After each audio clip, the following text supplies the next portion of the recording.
আমন্ত্রণ দীপ্ত সংবাদে আপনাদের সাথে আছি আমি ইয়াসমিন সুমনা। শুরুতেই বিআরবি কেবলস সংবাদ শিরোনাম।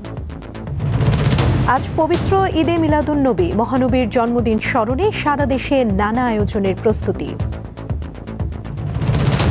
দিনাজপুরের বড়পুকুরিয়া কয়লা খনির মাইনিং বিস্ফোরণে আশপাশের গ্রামে বাড়িঘরে ফাটল। দক্ষিণ ভূমধ্য সাগরের ক্রিট দ্বীপের কাছ থেকে বাংলাদেশের সহ ৭৯ অভিবাসন প্রত্যাশীকে উদ্ধার।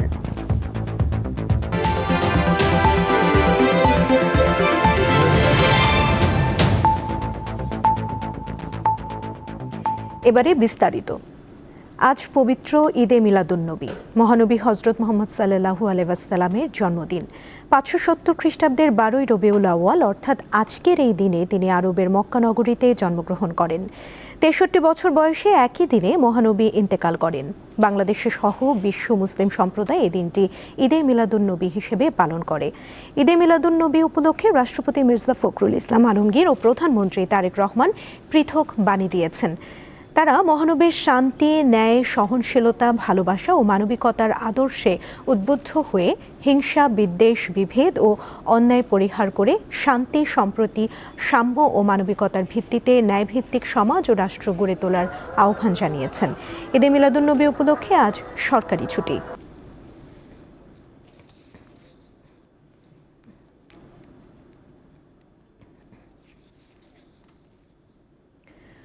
ভুটানের রাজা জিগমে খেসার নামগে ওয়াংচুকের সঙ্গে হজরত শাহজালাল আন্তর্জাতিক বিমানবন্দরে সৌজন্য সাক্ষাৎ করেছেন রাষ্ট্রপতি মির্জা ফখরুল ইসলাম আলমগীর। ভুটানের রাজাকে বহনকারী একটি বিশেষ বিমান সিঙ্গাপুর থেকে ভুটান যাওয়ার পথে আজ ভোরে ঢাকায় যাত্রা বিরতি করে। বিমানবন্দরে প্রায় ১ ঘণ্টার অবস্থানকালে ভিভিআইপি লাউঞ্জে রাষ্ট্রপতি ভুটানের রাজার সঙ্গে সাক্ষাৎ করেন।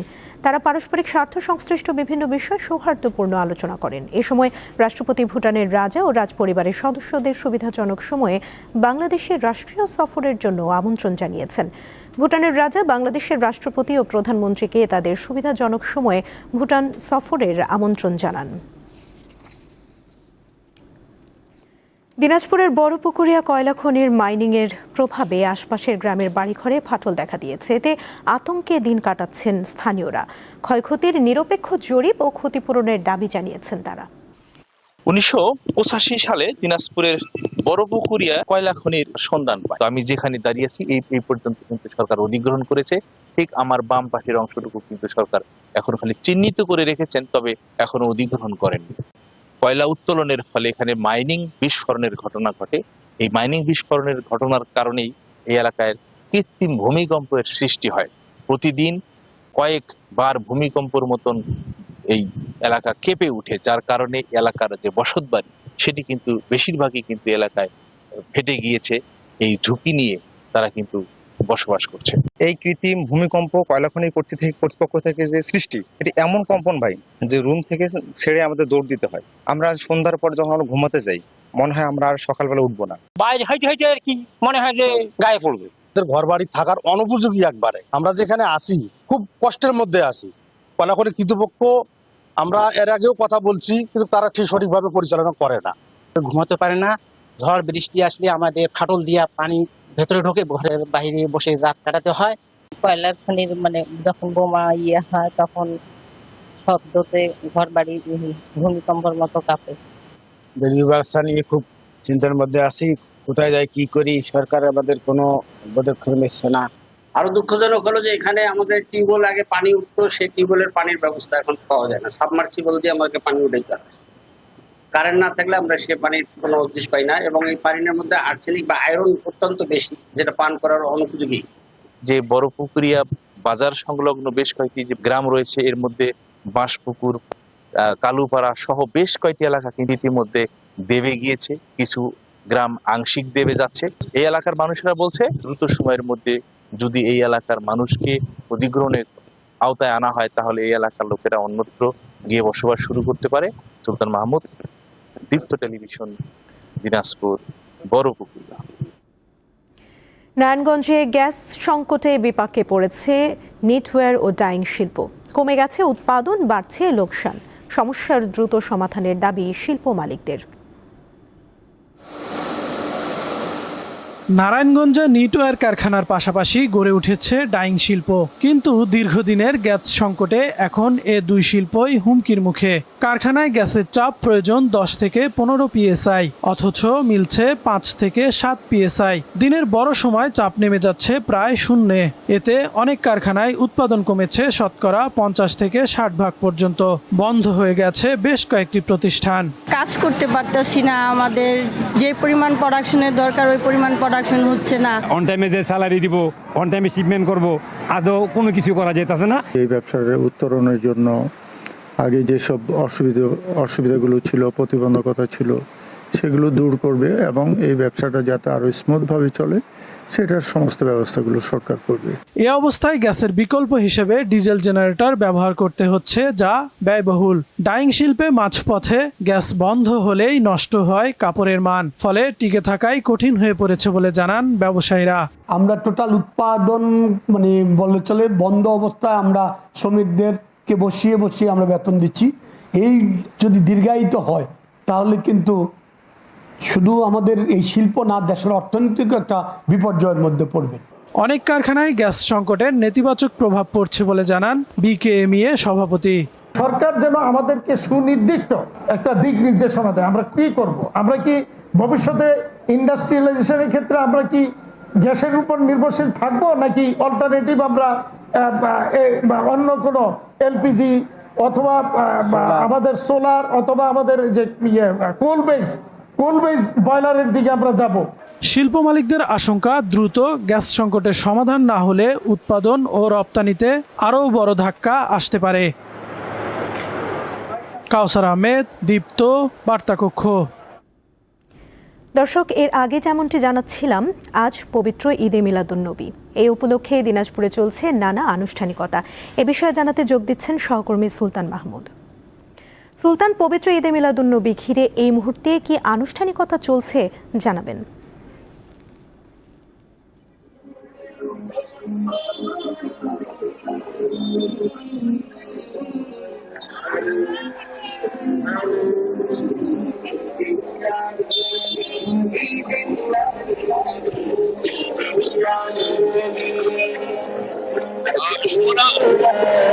আপনি জানেন যে আজকে বিশ্ব নবীর হযরত মুহাম্মদ সাল্লাল্লাহু আলাইহি সাল্লামের জন্মদিন আয়োজন উপলক্ষে এইমাত্র র্যালি কিন্তু শুরু হচ্ছে। দিনাজপুরের শহরের বিভিন্ন পয়েন্ট থেকে এরকম করে পিকআপ ভ্যানের উপরে বিভিন্ন যে মুসল্লিরা তারা তাদের প্রিয় নবী হযরত মুহাম্মদ সাল্লাল্লাহু আলাইহি সাল্লামের জন্মদিন উপলক্ষে তাকে শুভেচ্ছা জানাতে কিন্তু এখানে আসেন। এখানে আমরা এখন ঠিক দাঁড়িয়ে আছি দিনাজপুরের একাডেমি স্কুলের প্রধান ফটকের ঠিক সামনে। এখান থেকেই মূলত প্রধান যে র্যালিটি সেটি কিন্তু বের হচ্ছে। দিনাজপুরের যে হযরত মাওলানা আল বুখারীর এরশাদের নেতৃত্বে কিন্তু মূলত এই র্যালিটি অনুষ্ঠিত হচ্ছে এবং এই র্যালিটি দিনাজপুরের প্রধান সড়ক প্রদক্ষিণ শেষে আবার কিন্তু এই দিনাজপুর যে একাডেমি স্কুলটি রয়েছে ঠিক একাডেমি স্কুলের সামনে কিন্তু আবার আলোচনা সভা অনুষ্ঠিত হবে। এখানে বিশ্বনবী হযরত মুহাম্মদ সাল্লাল্লাহু আলাইহি সাল্লামের তিনি যে পৃথিবীতে এসেছিলেন, মানবতার দূত হিসাবে এসেছিলেন, পৃথিবীতে শান্তির যে বাণী তিনি পৌঁছে দেওয়ার জন্য এসেছিলেন, সেই জিনিসগুলোই কিন্তু এখানে আলোচনা সভায় অনুষ্ঠিত হবে। সব মিলে দিনাজপুরের যে আপামর যে মুসলিম জনতা রয়েছেন, এখানে বিশেষ করে আমরা দেখেছি যে আবাল বৃদ্ধ এবং যুবকেরাও কিন্তু এই র্যালিতে অংশগ্রহণ করছেন এবং সবারই কিন্তু একটাই কথা যে প্রিয় নবী হযরত মুহাম্মদ সাল্লাল্লাহু আলাইহি সাল্লামের এই জন্মদিন উপলক্ষে তার সান্নিধ্যে তার দুইটি কথা শোনার জন্য এবং তিনি পৃথিবীতে যে মানবতার দূত হিসেবে এসেছিলেন এবং শান্তির বাণী পৌঁছে দিয়েছেন, মানব সমাজকে সভ্যতার দিকে নিয়ে গিয়েছেন, সেই কথাগুলো কিন্তু তারা শোনার জন্য এবং সেটি আগামীতে মানুষের মাঝে ছড়িয়ে দেওয়ার জন্যই কিন্তু এই আজকের এই র্যালি অনুষ্ঠিত হচ্ছে। সুমনা। সুলতান, ধন্যবাদ আপনাকে। এবারে থাকছে উদ্দীপ্ত যা কিছু ভালো উদ্দীপনার।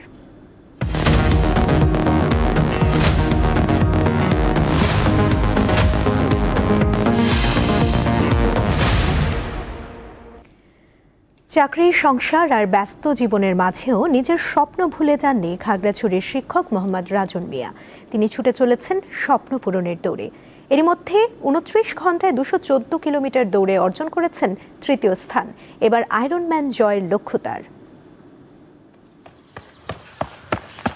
দৌড় রাজনের কাছে শুধু শরীরচর্চা নয়, স্বপ্নের পথে এগিয়ে যাওয়ার নাম। স্কুল জীবন থেকেই অ্যাথলেটিক্সে হাতেখড়ি। ৩৩তম BCS এর মাধ্যমে শিক্ষকতা পেশায় যোগ দেন তিনি, কিন্তু থামেনি দৌড়। ২০২০ সালে শুরু হয় আল্ট্রা রানের যাত্রা। এরপর কিশোরগঞ্জ ম্যারাথন, কক্সবাজার মেরিন ড্রাইভের ৫০ কিলোমিটার, বান্দরবান হিল ম্যারাথন সহ বিভিন্ন প্রতিযোগিতায় চ্যাম্পিয়ন হন তিনি। ২০২৫ সালে কক্সবাজারের ১৬১ কিলোমিটার রানে দ্বিতীয় এবং দেশের প্রথম স্টেডিয়াম রানে ২১৪ কিলোমিটার দৌড়ে হন তৃতীয়। শুধু দৌড় নয়, সাঁতারেও পারদর্শী এই শিক্ষক। টেঙ্গী নদীতে ১১ এবং কাপ্তাই হ্রদে ১২ কিলোমিটার সাঁতার সম্পন্ন করেছেন তিনি। প্রাপ্তির জায়গাটা হচ্ছে সুস্বাস্থ্য, সুবল মানে সুন্দর দেহ এবং সুস্থ মন। আর যদি বলতে চাই যে আমি ইতোমধ্যে প্রায় ১৫ থেকে ২০টা ইভেন্টে আমি চ্যাম্পিয়ন, প্রথম রানার্স আপ, দ্বিতীয় রানার্স আপ হয়েছি। যেই সব জায়গায় আয়রনম্যান হয়, মালয়েশিয়া, ওখানে পার্বত্য অঞ্চল থাকে, অনেক বেশি এলিভেশন গেইন করতে হয়। তাই আমি ৩ বছর যাবত আছি খাগড়াছড়িতে, যেন নিজেকে আন্তর্জাতিক মানের একজন আয়রনম্যান হিসেবে তৈরি করতে পারি। খেলাধুলার পাশাপাশি কর্মজীবনকেও সমান গুরুত্ব দেন বলে জানান তার সহকর্মী ও শিক্ষার্থীরা। পড়াশোনার বাইরে আমরা খেলাধুলা কিভাবে করব এবং মানুষের সাথে কিভাবে আচার ব্যবহার করব, সেগুলো বিষয়ে আমাদেরকে সুস্পষ্টভাবে ধারণা দেয়। রাজন স্যার যেমন পড়ালেখা নিয়ে অনেক কিছু শেখান, তেমন হেলথ নিয়েও অনেক কিছু বলেন। এই সমস্ত যে এক্সট্রা কারিকুলাম কাজ বা অন্যান্য কাজগুলি করেন, সামাজিক দায়িত্ব পালন করেন, তাতে কলেজে পাঠদানে বা শ্রেণী কার্যক্রমে কোনো ব্যাঘাত ঘটে না। এবার লক্ষ্য পূর্ণাঙ্গ আয়রনম্যান। ৩.৮ কিলোমিটার সাঁতার, ১৮০.২ কিলোমিটার সাইক্লিং আর ৪২.২ কিলোমিটার দৌড়। সীমিত সামর্থ্য আর ব্যস্ততার মাঝেও থামতে চান না রাজন। স্বপ্ন একটাই, বিশ্বমঞ্চে বাংলাদেশের পতাকা তুলে ধরা। কাউসার আহমেদ, দীপ্ত, বার্তাকক্ষ। শিশুদের ভয়হীন, বৈষম্যহীন ও সৃজনের মুক্ত আলোয় বেড়ে ওঠার লক্ষ্যে কবি কাজী নজরুল ইসলামের বার্তা ছড়িয়ে অনুষ্ঠিত হলো আমি হব সকালবেলার পাখি। মঙ্গলবার সন্ধ্যায় রাজধানীর শিল্পকলা একাডেমির জাতীয় নাট্যশালায় এই আয়োজনে অংশ নেন নানা বয়সী শতাধিক শিশু শিল্পী। অনুষ্ঠানে প্রধান অতিথির বক্তব্যে বিএনপির ভারপ্রাপ্ত মহাসচিব রুহুল কবির রিজভী নজরুলের গান, কবিতা শিশুদের বেশি বেশি চর্চার উপর গুরুত্বারোপ করেন। পরে শিশু শিল্পীরা একে একে পরিবেশন করে গান, নৃত্য, আবৃত্তি। এতে বিশেষ চাহিদা সম্পন্ন শিশু কিশোর ও ক্ষুদ্র নৃগোষ্ঠীর শিশু কিশোররাও নৃত্য পরিবেশন করে।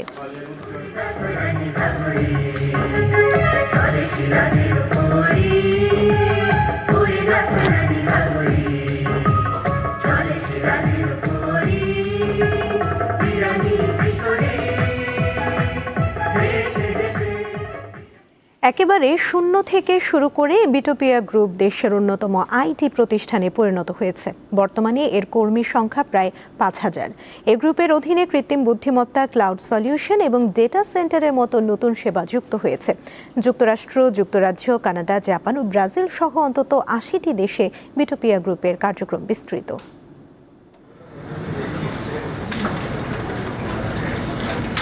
কেবলমাত্র ৫ লাখ টাকা দিয়ে প্রতিষ্ঠানের যাত্রা শুরু, অথচ এখন প্রতি মাসে বেতন বাবদ খরচ হয় প্রায় ৮ কোটি টাকা। মাত্র ৫ লাখ টাকা বিনিয়োগ এবং ৭ জন কর্মী নিয়ে ২০১৭ সালে প্রযুক্তি নির্ভর প্রতিষ্ঠান বিডি কলিং আইটির যাত্রা শুরু হয়েছিল। ৮ বছরে প্রতিষ্ঠানটি সম্প্রসারিত হয়েছে বহুগুণ।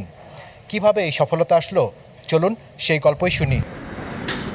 শুরুর দিকে বিটোপিয়া গ্রুপ ওয়েব ডিজাইন ও development, mobile app development, visual ও ক্রিয়েটিভ ডিজাইন, ডাটা এন্ট্রি এবং ডিজিটাল মার্কেটিংয়ের মতো কাজ করত। এখন বিটোপিয়া গ্রুপের অধীনে কৃত্রিম বুদ্ধিমত্তা, ক্লাউড সলিউশন এবং ডাটা সেন্টারের মতো নতুন নতুন সেবা যুক্ত হয়েছে। গ্রুপটি নবায়নযোগ্য শক্তি, বৈদ্যুতিক সরঞ্জাম, সাপ্লাই চেইন এবং অবকাঠামো উন্নয়নের ক্ষেত্রেও বিনিয়োগ করেছে। ক্লায়েন্টের রিকোয়ারমেন্ট ফুলফিল করি, যেমন 2D প্ল্যান, ক্লায়েন্টের বাসা বাড়ি বিভিন্ন ধরনের ডিজাইন বা ল্যান্ডস্কেপ প্ল্যান বা এই টাইপের আর কি কাজ দেয়। আপডেট টেকনোলজি সেগুলো ইউজ করে আমরা তাদের একটা সুন্দর মডার্ন ওয়েব অ্যাপ অথবা মোবাইল অ্যাপ্লিকেশন ডেলিভারি করে থাকি। এটি স্বাস্থ্যসেবা, জ্বালানি ও অবকাঠামোর মতো নির্দিষ্ট কিছু শিল্প খাতে পূর্ণাঙ্গ প্রযুক্তি সেবা প্রদান করছে। এই গ্রুপের মোট ব্যবসার প্রায় 80 থেকে 90% যুক্তরাষ্ট্র কেন্দ্রিক। গত অর্থ বছরে বিটোপিয়া গ্রুপের সম্মিলিত বার্ষিক আয় ছিল প্রায় 200 কোটি টাকা। এখন তো আমাদের 22টা এসবিও, প্রায় 5000 মতো এমপ্লয়ি কাজ করছে। 80টারও বেশি দেশে আমাদের ক্লায়েন্ট আছে, আর 5টা দেশে আমাদের পার্টনার আছে যারা বেসিক্যালি নিজস্ব অফিস এবং কোলাবোরেট অফিস এবং ইভেন তারা পার্টনার হিসেবে, সেলস পার্টনার হিসেবে আমাদের সাথে কাজ করছে, যারা ওখান থেকে ওই দেশে থেকে প্রজেক্টটা সিকিউর করছে। আমাদের এখানে আমাদের ইআরপি সিস্টেমে আসতেছে প্রজেক্টটা, এখান থেকে আমরা এখানকার রিসোর্স দিয়ে ওই কাজটা কমপ্লিট করে আবার ক্লায়েন্টকে বুঝিয়ে দিচ্ছি। এআইতে বিনিয়োগের পাশাপাশি গ্রুপটি বিশ্ববাজারে দ্রুত নিজেদের বাজার সম্প্রসারণের লক্ষ্যেও কাজ করছে।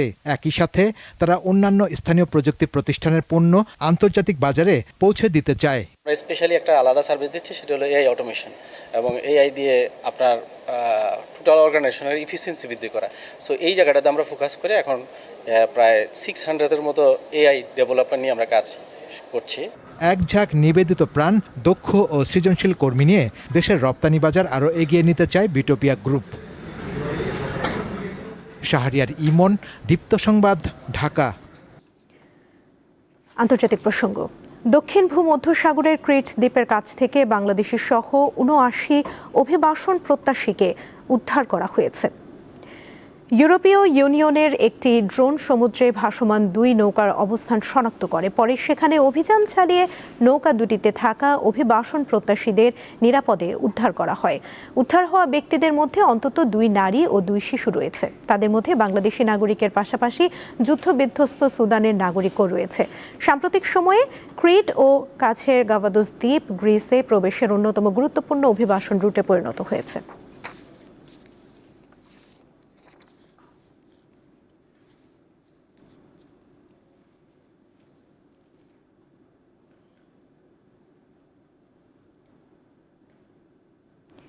দীপ্ত সংবাদ শেষ করার আগে বিআরবি কেবলস সংবাদ শিরোনামগুলো জানিয়ে দিচ্ছি আরও একবার। আজ পবিত্র ঈদে মিলাদুন্নবী, মহানবীর জন্মদিন স্মরণে সারা দেশে নানা আয়োজনের প্রস্তুতি। দিনাজপুরের বড়পুকুরিয়া কয়লা খনির মাইনিং বিস্ফোরণে আশপাশের গ্রামে বাড়ি ঘরে ফাটল। দক্ষিণ ভূমধ্যসাগরের ক্রিট দ্বীপের কাছ থেকে বাংলাদেশি সহ ৭৯ অভিবাসন প্রত্যাশীকে উদ্ধার। এই ছিল এখনকার মতো। পরবর্তী সংবাদ বেলা 12টায় দেখার আমন্ত্রণ রইল। এছাড়া আরও তথ্য পেতে যুক্ত থাকুন দীপ্ত ডিজিটাল প্ল্যাটফর্মের সাথে। ধন্যবাদ সবাইকে। শিক্ষকতা পেশায় যোগ দেন তিনি, কিন্তু